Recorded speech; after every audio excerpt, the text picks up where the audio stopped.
नमस्कार दोस्तों, मेरा नाम है विश्वास।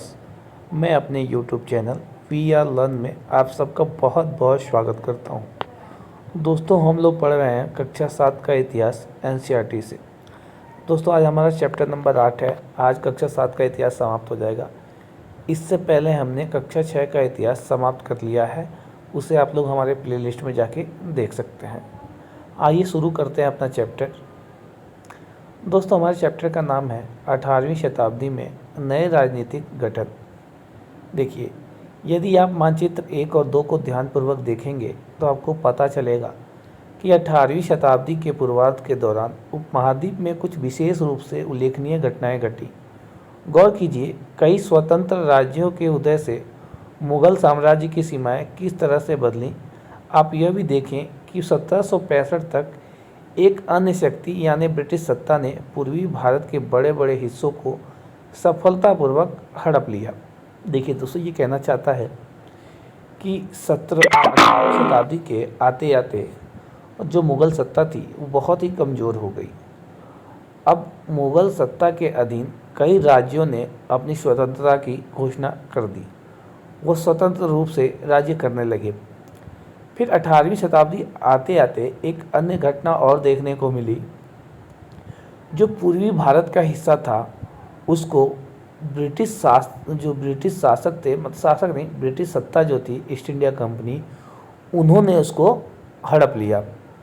देखिए, इस मानचित्र में ये जो मानचित्र दिखाया जा रहा है, ये जो मानचित्र है, लाहौर, सिख, पानीपत, दिल्ली, जयपुर, जोधपुर, गुजरात, मालवा, ग्वालियर, आगरा, सूरत, भरतपुर, भोपाल, बड़ौदा, ये जो मुग़लों की सीमाएं थी ये बहुत दूर दूर तक फैली हुई थी। लगभग भारत के सभी हिस्सों पर मुग़लों ने अपना साम्राज्य स्थापित कर लिया था। लेकिन जो 18वीं शताब्दी थी उसके आते आते मुग़ल सत्ता कमज़ोर पड़ गई। और ये देखिए, बहुत सारे राज्य जो थे उन्होंने खुद को स्वतंत्र घोषित कर दिया। ठीक है, रुहेलखंड अलग हो गया, पटना देख लिए, मुर्शिदाबाद, ये सब इन्होंने अपने आप को स्वतंत्र घोषित कर दिया। और जो मुग़ल सत्ता थी वो केवल दिल्ली तक सिमट के रह गई। फिर उसके बाद एक अन्य घटना जो देखने को मिली, जो भारत का पूर्वी हिस्सा था उसको जो ब्रिटिश सत्ता थी उन्होंने उसको हथिया लिया। ठीक है, ये देखते हैं, यही बता रहा है ये। 18वीं शताब्दी एक ऐसी अवधि थी, मतलब एक ऐसा समय था जब भारत में राजनीतिक परिस्थितियां जो थीं वो अपेक्षाकृत एक छोटे से समय अंतराल में बड़ी तेज़ी से अचानक बदलनी शुरू हुई। देखिए, ये जो परिवर्तन था 18वीं शताब्दी में, छोटे समय में बहुत बड़ा परिवर्तन लेके आई। इस अध्याय में हम 18वीं शताब्दी के पूर्वार्ध, मोटे तौर पर 1707 में जब औरंगजेब की मृत्यु हुई थी से 1761 तक जब पानीपत की तीसरी लड़ाई हुई के दौरान उपमहाद्वीप में उत्पन्न हुई नई राजनीतिक शक्तियों के बारे में पढ़ेंगे। ये देखिए, मोटा मोटा ये कह रहा है कि इसमें हम अंग्रेज की मृत्यु से लेकर 1761 में जब पानीपत की तीसरी लड़ाई हुई थी तब तक के काल के दौरान जो भी घटनाएं घटी उसके बारे में पढ़ेंगे। ठीक है, आइए देखते हैं। मुग़ल साम्राज्य और परवर्ती मुग़लों के लिए संकट की स्थिति। अध्याय 4 में आपने देखा था कि मुग़ल साम्राज्य अपनी सफलता की ऊंचाई पर किस प्रकार पहुंचा था और फिर 17वीं शताब्दी के अंतिम वर्षों में उसके सामने तरह तरह के संकट किस प्रकार खड़े होने लगे थे। ऐसा अनेक कारणों से हुआ। देखिए, आपने देखा था जब 1526 में बाबर ने दिल्ली पर अपना अधिकार किया, उसके बाद मुग़ल शक्ति जो थी धीरे धीरे बढ़ने लगी और भारत के एक बड़े हिस्से पर मुग़लों का अधिकार हो गया। लेकिन 17वीं शताब्दी का जब अंतिम चरण चल रहा था, लास्ट के वर्षों में मुग़ल साम्राज्य के सामने तरह तरह के संकट खड़े होने लगे, परेशानियां खड़ी होने लगी। इन परेशानियों के खड़े होने के बहुत सारे कारण थे। जैसे बादशाह जो औरंगजेब थे, औरंगजेब ने दक्कन में 1679 से लंबी लड़ाई लड़ते हुए साम्राज्य के सैन्य और वित्तीय संसाधनों को बहुत अधिक खर्च कर दिया था। जो औरंगजेब था वो दक्कन में जो लड़ाई कर रहा था, वो लड़ाई बहुत कई वर्षों तक चली और इस लड़ाई में बहुत बड़ी वित्तीय संसाधन और धन खर्च हुआ। ठीक है, वित्तीय संसाधनों का हाथ से हुआ नुकसान हुआ और धन तो खर्च हुए वो हुए। भाई जब कोई सैनिक लगातार युद्ध लड़ेगी तो भाई उस पर खर्चा तो होगा ही। तो भाई बहुत बड़ा जो जो मुगलों का जो खजाना था, एक तरह से समझ लिए वो खाली हो गया। औरंगजेब के उत्तराधिकारियों के शासनकाल में साम्राज्य के प्रशासन की कार्यकुशलता समाप्त होने लगी और मनसबदारों के शक्तिशाली वर्गों को बस में रखना केंद्रीय सत्ता के लिए कठिन हो गया। देखिए, औरंगजेब के बाद जो उत्तराधिकारी हुए वो उनमें से कोई भी योग्य उत्तराधिकारी नहीं हुआ, जिसके कारण कुशल ना होने के कारण जो मनसबदार थे, मनसबदार तो बहुत शक्तिशाली होते चले गए। ठीक है, मनसबदारों का जो शक्तिशाली वर्ग था उन्होंने क्या किया, जो सत्ता थी उसको अपने कंट्रोल में कर लिया और मुगलों के लिए इनको कंट्रोल में रख पाना बहुत मुश्किल होने लगा। सूबेदार के रूप में नियुक्त अभिजात अक्सर राजस्व और सैन्य प्रशासन मतलब दीवानी एवं फौजदारी दोनों कार्यालयों पर नियंत्रण रखते थे। जो मनसब सूबेदार होते थे उनका काम क्या होता था, जो राजस्व होता था और जो सैन्य संबंधित मामले होते थे, इन दोनों पर नियंत्रण रखने का काम जो है ये सूबेदारों का होता था। इससे मुगल साम्राज्य के विशाल क्षेत्रों पर उन्हें विस्तृत राजनीतिक, आर्थिक और सैन्य शक्तियाँ मिल गई।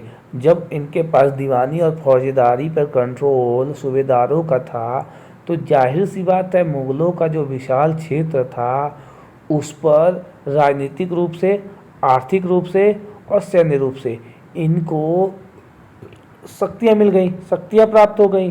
मोटे मोटे ये ताकतवर हो गए। जैसे जैसे सूबेदारों ने प्रांतों पर अपना नियंत्रण बढ़ा लिया, राजधानी में पहुंचने वाले जो राजस्व थे, जो कर थे, उसकी मात्रा में भारी कमी आई। जब इन सूबेदारों का, ठीक है, मुगल साम्राज्य के बड़े क्षेत्रों पर कंट्रोल हो गया तो ये कर कम भेजने लगे। ठीक है, तो ये अपने कर वसूलते थे और अपने पास रख लेते थे। दिल्ली दरबार में कर पहुंचता नहीं था सही से। उत्तरी तथा पश्चिमी भारत के अनेक हिस्सों में हुए जमींदारों और किसानों के विद्रोह और कृषक आंदोलनों ने इन समस्याओं को और भी गंभीर बना दिया। देखिए, एक तरफ तो ये सूबेदार जो थे इन लोगों ने परेशान किया और दूसरे तरफ जो कृषक वर्ग था, जो किसान थे, उन्होंने आंदोलन शुरू कर दिया, विद्रोह करने लगे, जिसके फलस्वरूप मुगल साम्राज्य, मुगल सत्ता थी, उनकी परेशानियां धीरे धीरे और बढ़ने लगी। कभी कभी ये शक्तिशाली सरदारों के द्वारा अपनी स्थिति को सुदृढ़ बनाने की कोशिश से करते थे। देखिए, ये मुगल उत्तराधिकारी थे, कभी कभी ये जो शक्तिशाली सरदार थे उनके द्वारा कंट्रोल करने की कोशिश करते थे, लेकिन अतीत में भी जो ये विद्रोही थे, नहीं, कंट्रोल करने की कोशिश करते थे पर कंट्रोल नहीं कर पाते थे। अतीत में भी विद्रोही समूहों ने मुगल सत्ता को चुनौती, देखिए ये नहीं कि ये नई बात नहीं थी कि ये जो विद्रोही लोग थे, ये जो किसान थे, ये जो आंदोलन करते थे, या इससे पहले जो सूबेदार थे, ये लोग विद्रोह नहीं करते थे। इससे पहले भी ये लोग विद्रोह करते आए थे, परंतु अब ऐसे समूहों ने क्षेत्र के आर्थिक संसाधनों का प्रयोग अपनी स्थितियों को मजबूत करने के लिए किया, जिस तरह से धीरे धीरे राजनीतिक व आर्थिक सत्ता प्रांतीय सूबेदारों, स्थानीय सरदारों एवं अन्य समूहों के हाथ में आ रही थी। देखिए, पहले क्या होता है, पहले विद्रोह होता था, ठीक है, तो ये आर्थिक और राजनीतिक जो सत्ता थी वो तो मुगलों के पास होती थी, मुगल सत्ता के पास थी, मुगलों के कंट्रोल में था। लेकिन अब ये धीरे धीरे जो है सरदारों के हाथ में आने लगा, कृषक वर्ग जो थे इनके हाथ में आने लगा और जो सूबेदार थे उनके कंट्रोल में होने लगा। तो धीरे धीरे जो मुगल सत्ता थी ये कमज़ोर पड़ने लगी। औरंगजेब के जो उत्तराधिकारी थे इस बदलाव को रोक नहीं पाए। जो ये बदलाव हो रहा था, ठीक है, जो सूबेदार थे इनका कंट्रोल धीरे धीरे सूबों और प्रांतों में हो रहा था, उसको जो मुगल औरंगजेब के उत्तराधिकारी थे वो लोग रोक ही नहीं पाए। इतने ताकतवर नहीं थे और ना ही योग्य थे कि उसको रोक पाए। भरपूर फसल और खाली तिजोरियां। देखिए, एक तत्कालीन लेखक ने साम्राज्य के वित्त दिवालियेपन का वर्णन इन शब्दों में किया है। बड़े जमींदार निसहाय और निर्धन हो गए हैं। उनके किसान वर्ष में 2 फसलें उगाते हैं, लेकिन उन्हें दोनों में से कुछ नहीं मिलता। उनके स्थानीय गुमास्ते एक तरह से किसानों के हाथी कठपुतली बने रहते हैं, जैसे कि स्वयं किसान अपने ऋणदाता के वश में रहता है जब तक कि वह साहूकार का कर्जा नहीं चुका देता। इस प्रकार संपूर्ण व्यवस्था एवं प्रशासन इतना चकनाचूर हो गया कि यद्यपि किसान अपनी फसल के जरिए मानो सोना बटोरता है, लेकिन उसके मालिक जमींदार को एक तिनके का टुकड़ा भी नहीं मिलता है। ऐसी हालत में जमींदार सशस्त्र सेना कैसे रख सकते हैं जिनकी उनसे आशा की जाती है। वे अपने सैनिकों को जो लड़ाई के समय उनके आगे आगे चलते हैं और घुड़सवारों को उनके ठीक पीछे पीछे चलते हैं, पैसे कहाँ से देंगे? जाहिर सी बात है, जब किसानों द्वारा जमींदारों को कर प्राप्त होगा ही नहीं तो सेना कैसे रखेंगे और उनको सैलरी भाई कहाँ से देंगे? जब सैलरी नहीं देंगे तो सेना कहाँ रहेगी? भाग जाएगी। बिना सैलरी के आप लोग काम करेंगे? नहीं करेंगे। वही बात ये कह रहा है।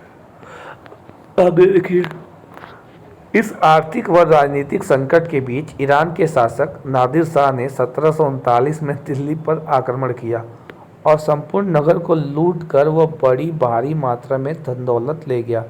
देखिए, एक तरफ से मुगल सत्ता जो थी आर्थिक संकट से जूझ रही थी, ऊपर से जो ईरान का शासक था नादिर शाह, उसने 1739 में दिल्ली पर आक्रमण कर दिया और पूरे नगर को, संपूर्ण नगर को बहुत बुरी तरीके से भारी मात्रा में लूट कर जो धन दौलत था उसको अपने साथ ईरान ले गया। नादिर शाह के आक्रमण के बाद अफगान शासक अहमद शाह अब्दाली के आक्रमणों का तांता लगा रहा। उसने तो 1748 से 1761 के बीच 5 बार उत्तरी भारत पर आक्रमण किया और लूटपाट मचाई। अभी नादिर शाह जो था वो लूट के गया ही था कि अहमद शाह अब्दाली जो था उसने भारत पे लगातार आक्रमण चालू कर दिया। उसने भारत को, जो उत्तरी भारत था, उसको 5 बार लूटा और लूटपाट करके यहाँ से धन संपदा इकट्ठा करके लेके चला गया। देखिए, नादिर शाह का दिल्ली पर जो आक्रमण हुआ था उसके बारे में याद दिया है। नादिर शाह के आक्रमण के परिणाम स्वरूप दिल्ली में जो विध्वंस हुआ उसका वर्णन समकालीन प्रेक्षकों ने किया था। इनमें से एक मुगल कोश से है। जिस तरह धन लूटा गया था उसका वर्णन इस तरह से किया गया है। देखिए, 60 लाख रुपए और कई हजार सोने के सिक्के, लगभग 1 करोड़ रुपए के सोने के बर्तन, लगभग 50 करोड़ रुपए के गहने, जवाहरात और अन्य चीज़ें ले गया। जो नादिर शाह था वो 60 लाख रुपए और कई हजार सोने के सिक्के, उसके साथ लगभग 1 करोड़ रुपए के सोने के बर्तन ले गया, 50 करोड़ के गहने ले गया। अब बाकी अन्य चीज़ें जो ले गया उसकी तो गिनती है ही नहीं, जिनमें कुछ चीज़ें ऐसी थीं जो बहुत ही बेशकीमती थी, जिनको मतलब ये समझ लीजिए वो प्राइसलेस थी। दुनिया में उनका मुकाबला कोई कर ही नहीं सकता था। जैसे तख्ते ताउस यानी जो मयूर का सिंहासन था, उसे भी नादिर साहब ने साथ उठा ले गया।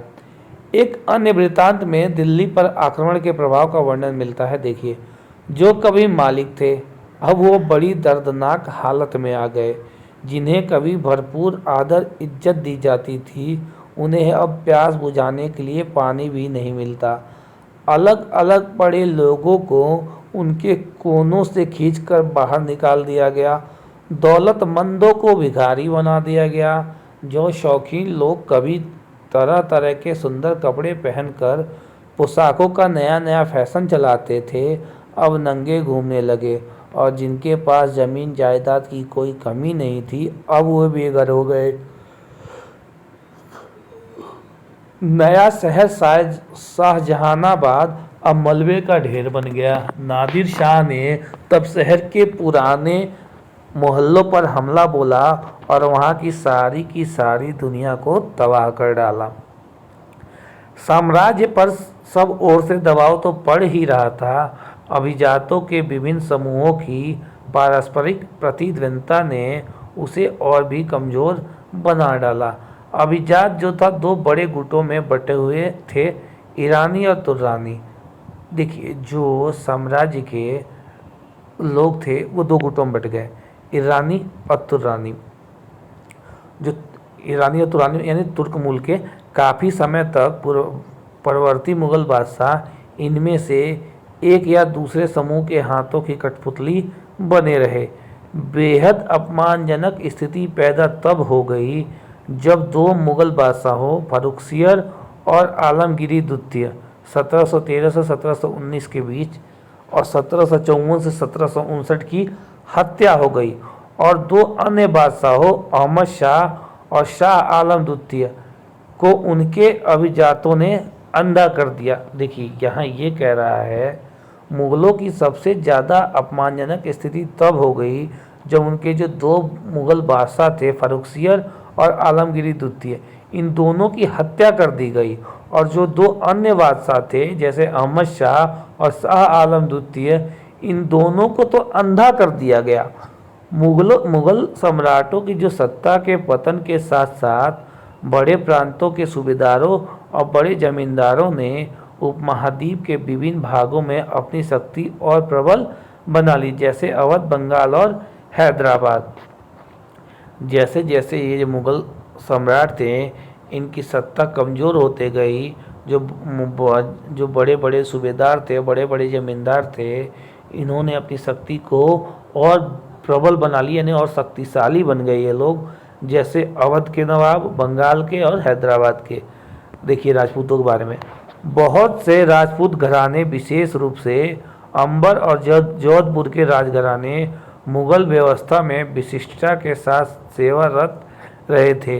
बदले में उन्हें अपनी वतन जागीरों पर पर्याप्त स्वायत्तता कई आनंद लेने की अनुमति मिली हुई थी। अब 18वीं शताब्दी में इन शासकों ने अपने आसपास के इलाकों पर अपने नियंत्रण का विस्तार करने के लिए अपने हाथ पांव मारने शुरू किए।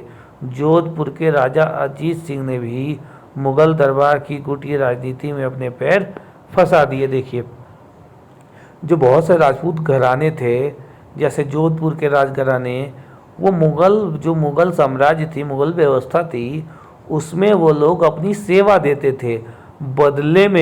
सेवा के बदले में उन्हें जो उनका क्षेत्र था, उनका राज्य था, वहाँ पर स्वतंत्रता से यानी आज़ादी से वो अपने राज्य में रह सकते थे और आनंद ले सकते थे। जब 18वीं राज्य कर सकते थे, राज्य का आनंद ले सकते थे, सुख भोग सकते थे। जब 18वीं शताब्दी में मुगल सत्ता कमज़ोर हो गई, तीनों ने अपने राज्य के विस्तार के लिए हाथ पैर मारना शुरू किए, और जो मुगल दरबार की राजनीति चल रही थी उसमें अपने पैर भी फंसा लिए। इन प्रभावशाली राजपूत घरानों ने गुजरात और मालवा के लाभदायक सूबों की सूबेदारी का दावा किया। जोधपुर के राजा अजीत सिंह को गुजरात की सूबेदारी और अंबर के सवाई राजा जय सिंह को मालवा की सूबेदारी मिल गई। बादशाह जहांदार शाह ने 1713 में इन राजाओं के इन पदों का नवीकरण कर दिया। उन्होंने अपने वतनों के पास पड़ोस के शाही इलाकों के कुछ हिस्सों पर कब्जा करने की भी कोशिश की। जोधपुर राजघराने ने नागौर को जीत लिया और अपने राज्य में मिला लिया। देखिए, ये जो राजपूत थे, जो शक्तिशाली राजपूत थे, इन्होंने क्या किया, गुजरात और मालवा जो था बहुत ही धनी मनी नगर था, मतलब सूबा था। तो जो राजपूत थे इन्होंने क्या किया, इन्होंने गुजरात और मालवा को सूबेदारी को मालवा पे अपना दावा ठोका। जो राजपूत देखिए, जो राजपूत घराने थे, इन्होंने मालवा और गुजरात की जो सूबा था, इन पे अपनी सूबेदारी का दावा किया।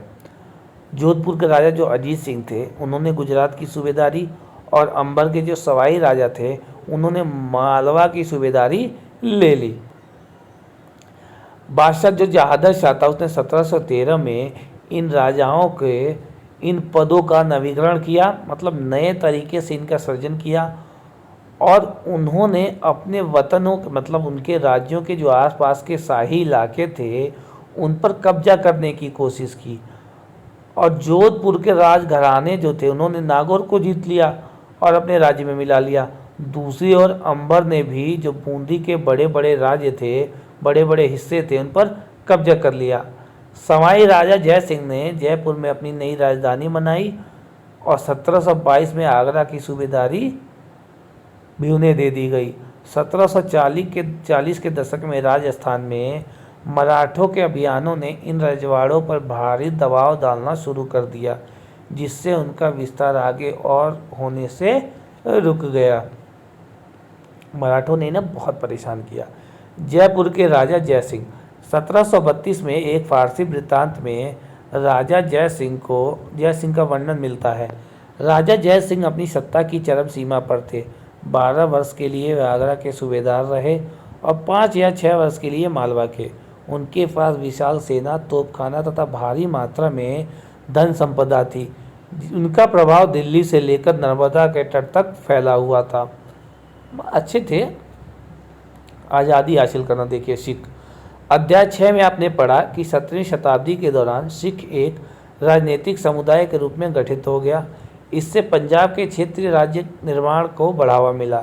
गुरु गोविंद सिंह ने 1699 में खालसा पंथ की स्थापना से पूर्व और उसके पश्चात राजपूत व मुगल शासकों के खिलाफ कई लड़ाइयाँ लड़ी। 1708 में गुरु गोविंद सिंह की मृत्यु हो गई। उसके बाद जो बंदा बहादुर थे, उन्होंने खालसा का नेतृत्व किया, यानी उसके नेता बन गए। खालसा ने मुगल सत्ता के खिलाफ भी विद्रोह किए। उन्होंने बाबा गुरु नानक और गुरु गोविंद सिंह के नामों वाले सिक्के चलाकर अपने शासन को सार्वभौम बना दिया। सतलुज और यमुना नदियों के बीच के क्षेत्र में उन्होंने अपने प्रशासन की स्थापना की और 1715 में बंदा बहादुर को बंदी बना लिया गया और उन्हें 1716 में मार दिया गया। 18वीं शताब्दी में कई योग्य नेताओं के नेतृत्व में सिखों ने अपने आप को पहले जत्थों में भी और बाद में मिसलों में संगठित किया। इन जत्थों और मिसलों की संयुक्त सेनाएं दल खालसा कहलाती थी। इन दिनों दल खालसा बैसाखी और दिवाली के पर्वों पर अमृतसर में देखने को मिलता है। इन बैठकों में वे सामूहिक निर्णय लिए जाते थे, जिन्हें गुरुमत्ता यानी गुरु के प्रस्ताव कहा जाता था। सिखों ने राखी व्यवस्था स्थापित की, जिसके अंतर्गत किसानों से उनकी उपज का 20% कर के रूप में लेकर बदले में उन्हें संरक्षण प्रदान किया जाता था। राखी व्यवस्था क्या थी? किसानों से 20% लिया जाता था और बदले में उनकी रक्षा की जाती थी। गुरु गोविंद सिंह ने खालसा को प्रेरित किया था कि शासन उनके भाग्य में है। अपने सुनियोजित संगठन के कारण खालसा पहले मुगल सूबेदारों के खिलाफ और फिर अहमद शाह अब्दाली के खिलाफ सफल विरोध प्रकट कर सका। अहमद शाह अब्दाली ने मुगलों से पंजाब का समृद्ध प्रांत और सरहिंद की सरकार को अपने कब्जे में कर लिया था। खालसा ने 1765 में अपना सिक्का गढ़कर सार्वभौम शासन की घोषणा की, मतलब अपने स्वतंत्र राज्य की घोषणा की। यह महत्वपूर्ण है कि सिक्के पर उत्कीर्ण शब्द वही थे जो बंदा बहादुर के समय में खालसा के आदेशों में पाए जाते हैं। 18वीं शताब्दी के अंतिम भाग में सिख इलाके सिंधु से यमुना तक फैले हुए थे, यद्यपि ये विभिन्न शासकों में बटे हुए थे। इनमें से एक शासक महाराजा रणजीत सिंह ने विभिन्न सिख समूहों में फिर से एकता कायम करके 1799 में लाहौर को अपनी राजधानी बना लिया। अब देखिए मराठा के बारे में। मराठा राज्य एक अन्य शक्तिशाली क्षेत्रीय राज था, जो मुगल शासन का लगातार विरोध करके उत्पन्न हुआ था। शिवाजी 1627 से 80 ने शक्तिशाली योद्धा परिवारों देशमुख की सहायता से एक अस्थायी राज्य की स्थापना की अत्यंत गतिशील कृषक पशुचारक मराठों की सेना के मुख्य आधार बन गए। शिवाजी ने प्रायद्वीप में मुगलों को चुनौती देने के लिए इन सैन्य बल का प्रयोग किया। शिवाजी की मृत्यु के बाद मराठा राज्य में प्रभावी शक्ति चित्पावन ब्राह्मणों के एक परिवार के हाथों में रही, जो शिवाजी के उत्तराधिकारियों के शासनकाल में पेशवा प्रधानमंत्री के रूप में अपनी सेवाएं देते रहे। पूरे मराठा राज्य की राजधानी बन गया। पेशवाओं की देखरेख में मराठों ने एक अत्यंत सफल सैन्य संगठन का विकास कर लिया। उनकी सफलता का रहस्य ये था कि वे मुगलों के किलाबंद इलाकों से टक्कर न लेते हुए उनके पास से चुपचाप निकलकर शहरों कस्बों पर हमला बोलते थे और मुगल सेना से ऐसे मैदानी इलाकों में मुठभेड़ लेते थे जहां रसद पाने और कुमक आने के रास्ते आसानी से रोके जा सकते थे। मतलब उनका रास्ता जहां रोका जा सकता था और जहां उन्हें राशन प्राप्त नहीं हो सकता था। 1720 से 1761 के बीच मराठा साम्राज्य की काफ़ी विस्तार हुआ। रसद पाने मतलब मदद नहीं मिल सके और ना ही उन्हें आने जाने का रास्ता बंद कर दिया जाए। मदद जब पीछे से मिलेगी नहीं, वो भाग सकेंगे नहीं, तो जाहिर सी बात है बीच में फंस के उन्हें मरना ही है। 1720 से 1761 के बीच मराठा साम्राज्य काफ़ी विस्तार हुआ, मतलब ये बहुत फैला। उसने सने शने पर और काफ़ी सफलतापूर्वक, मतलब धीरे धीरे उसने काफ़ी सफलतापूर्वक जो मुग़ल साम्राज्य की सत्ता थी उसको बहुत नुकसान पहुंचाया। 1720 के दशक तक मालवा और गुजरात मुग़लों से छीन लिया गया। 1730 के दशक तक मराठा नरेश को समस्त दक्कन प्रायद्वीप के अधिपति के रूप में मान्यता मिल गई और साथ ही इस क्षेत्र पर चौथ और सरदेशमुखी का कर वसूलने का अधिकार भी मिल गया। 1737 में दिल्ली पर धावा बोलने के लिए मराठा प्रभुत्व की सीमाएं तेजी से बढ़ी। वे उत्तर में राजस्थान और पंजाब, पूर्व में बंगाल और उड़ीसा तथा दक्षिण में कर्नाटक और तमिल एवं तेलुगु प्रदेशों तक फैल गई। इन क्षेत्रों को औपचारिक रूप से मराठा साम्राज्य में सम्मिलित नहीं किया गया, मगर मराठा प्रभुसत्ता को स्वीकार करने के तरीके के रूप में उनसे भेंट की रकम ली जाने लगी। साम्राज्य के इस विस्तार से उन्हें संसाधनों का भंडार तो मिल गया, मगर उसके लिए उन्हें कीमत भी चुकानी पड़ी। मराठों के सैन्य अभियानों के कारण अन्य शासक भी उनके खिलाफ हो गए। परिणाम स्वरूप मराठों को 1761 में पानीपत की तीसरी लड़ाई में अन्य शासकों से कोई सहायता नहीं मिली। अंतहीन सैन्य अभियानों के साथ साथ मराठों ने एक प्रभावी प्रशासन व्यवस्था तैयार की।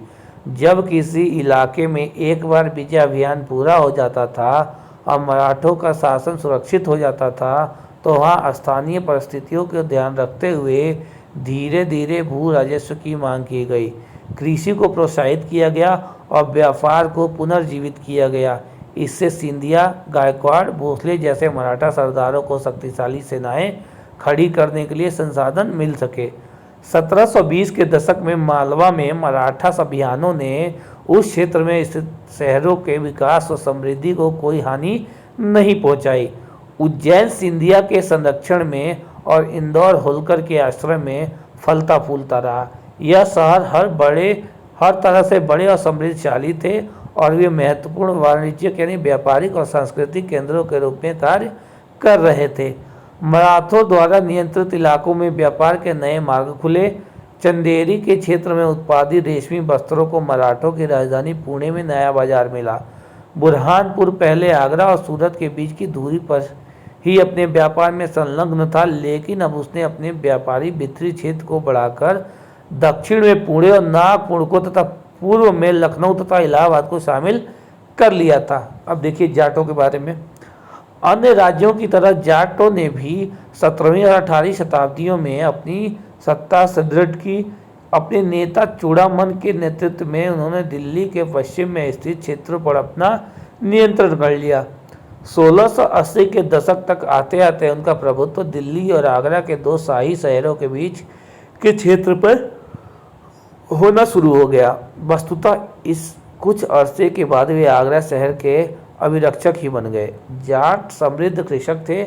उन्हें प्रभुत्व क्षेत्र में पानीपत तथा बल्लभगढ़ जैसे शहर महत्वपूर्ण व्यापारिक केंद्र बन गए। सूरजमल के राज में भरतपुर शक्तिशाली राज्य के रूप में उभरा। 1739 में जब नादिर शाह ने दिल्ली पर हमला बोलकर उसे लूटा तो दिल्ली के कई प्रतिष्ठित व्यक्तियों ने भरतपुर में शरण ली। नादिर शाह के पुत्र जवाहिर शाह के पास 30,000 सैनिक थे। उसने 20,000 अन्य सैनिक मराठाओं से लिए, 15,000 सैनिक सिखों से लिए और इन सबके बलबूते पर वो मुगलों से लड़ा।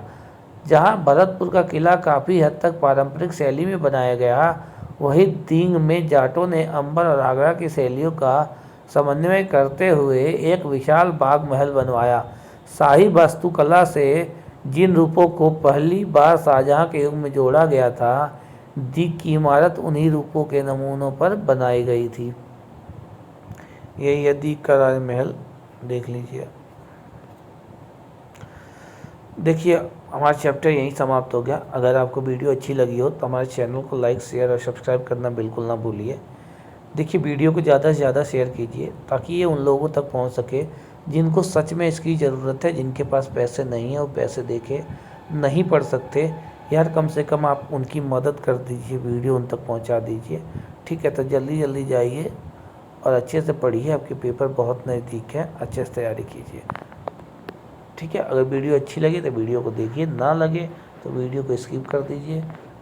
ठीक है, फ्री में मिलने वाली चीज़ें अक्सर लोगों को अच्छी नहीं लगती हैं।